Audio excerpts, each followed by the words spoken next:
Terharu tahu. Terharu, Pak. Ada kejadian menarik saat peresmian bantuan rumah tidak layak huni, RTLH, di Jalan Singa, Kecamatan Mamajang siang tadi, Selasa 9 Mei 2023. Peresmian itu dihadiri Kepala Staf Angkatan Darat, KSAD, Jenderal TNI, Dudung Abdurrahman, Gubernur Sulawesi Selatan Andi Sudirman Sulaiman, Wali Kota Makassar Muhammad Ramdan Pomanto atau Dani Pomanto dan beberapa pejabat lainnya. Setelah kegiatan selesai, sekelompok anak sekolah, laki-laki dan perempuan menghampiri Dani Pomanto. Mereka memberanikan dirinya, walau terlihat canggung menemui orang nomor 1 di Makassar itu. Seorang pelajar, yang diketahui bernama Saskia bahkan mengeluarkan air mata. Tak kuasa menahan haru bertemu Dani Pomanto. Sembari menyeka air matanya, ia minta berfoto dengan Dani.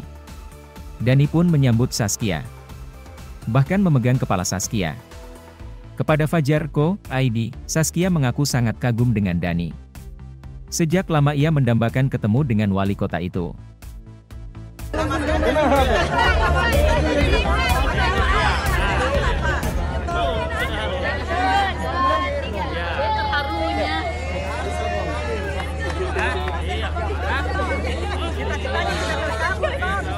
Saya juga, Pak.